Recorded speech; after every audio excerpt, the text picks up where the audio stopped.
So there are many, many things that you could define as a KPI in your business. Now, to be clear, just so we're all on the same page, KPI stands for a key performance indicator. Okay.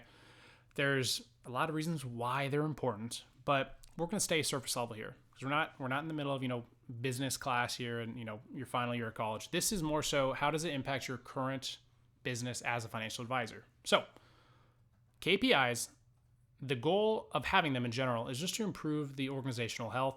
It's your opportunity to look at, really forecast where the business is going. Okay, so KPIs are a little different than traditional tracking metrics. So we don't want to get those confused. KPIs should give you an idea of where you're going in the future, whereas metrics should give you an idea of where you are now or where you were. So KPIs, three main characteristics. They should be in the form of numbers or percentages somehow. So that way they're actually quantitative. Like they can be evaluated on a common scale. There's no gray. Everything's black and white. KPIs should be fairly practical. And I use the word fairly there because traditionally you want the KPIs to follow what you're already doing as an organization, and it's just further projecting. However, if they're fairly practical, that will mean that you're allowing yourself some buffer of, I'm going to add this instead, I'm going to switch this up. It's a good way to look at it. The third characteristic of a KPI is that it's actionable. Okay. They should be able to provide you that future framework, but also it should give you an idea of what you can apply today to affect the future and the actual change and outlook you want to happen. So all in all, KPIs, they measure where you're at now in a sense, but they're all about projecting where you're going to be in the future. For those of you who are looking to someday sell your business, right? This is really important data. Okay. You need to be able to tell people where your business will be in 2, 3, 4, 5 years. You need to be able to argue that if they disagree with you, and you need to be able to have evidence as to why. So all that said, here are what I believe to be 5 of the biggest KPIs in the advisory business world. Okay, again, this is all assuming you own the advisory business. If you're just an agent in the business, this isn't going to be as impactful to you. But if you own the business, here are the 5, and these are in no particular order. But the first of which is how many new families you serve. Okay, this could be through the form of traditional marketing, could be through the form of referrals. It's a really general, simple gauge of how many new families will you serve. So if you lay that out, is that going to be projected 10 this year? Is it going to be projected 10 this month? Okay, whatever it is, it's got to be something that can be looked at from the future lens of here's where we're going based off of where we're at now. The second KPI that I believe is critically important to track and stay on top of is how many first appointments you generate or were generated by your team. Okay, there is no second and third appointment or a client without a first appointment. So this is really critical data.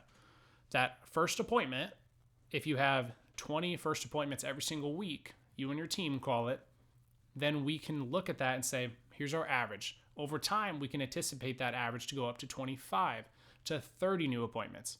When we know we close or convert, call it 25% of them, then we can start saying that's 2 to 3 clients. That's 4 to 5 clients. We can get more detailed on that. So how many first appointments will you generate is a very critical KPI.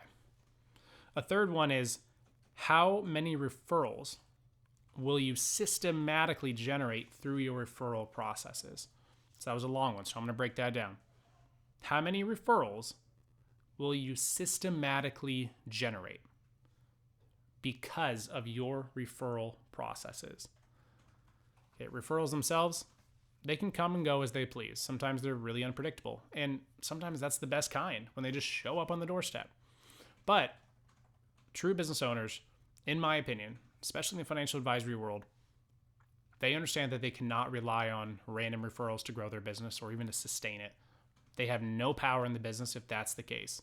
So when you create a process and when you stick to the process to generate referrals, you can then look at trends. You can look to see when it becomes more predictable. If I do ABC for 6 months, did I generate referrals? If the answer is yes, I generated 2 referrals, do it for another 6 months. How many referrals did I generate? 3. Okay, so I generated 5 referrals throughout the course of that year by doing this process. theoretically, you should be able to assume you will generate, again, 5 referrals next year by following the same process. It's easy stuff, but it's really critical that it's not stepped over or glanced over. It's important.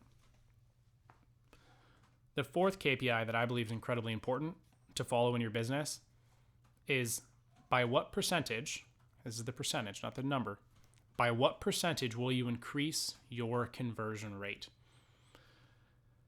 This one really impacts the bottom line. For those of us, we spend money on marketing and we generate the lead flow. We're fine with spending the money. You might have a $10 marketing budget, $100, $1,000, $10,000, $1 million. You might have a marketing budget of all sizes, but none of that really matters unless we convert them. Okay. I say this a lot in my day-to-day life. Little hinges can swing some big doors. Now, when we deal with 10 new leads a month and we close just one more of those leads, we convert them, we're looking at an uptick in business. It's going to impact our bottom line, but it's not going to be astronomical more than likely. Now, as you scale out, and if you increase one new conversion per week because you generate thousands of leads per year, now we're really getting into a point where that bottom line jumps up and the ROI on our marketing efforts increases dramatically. The better the ROI, the more sellable the business, as long as it is not tied to you. Now, you might be saying, I don't want to sell my business. That's not my intention. That's fine. But you should have this data for your own tracking purposes. And again, I've said this multiple times on this podcast. You cannot allow your business to run you.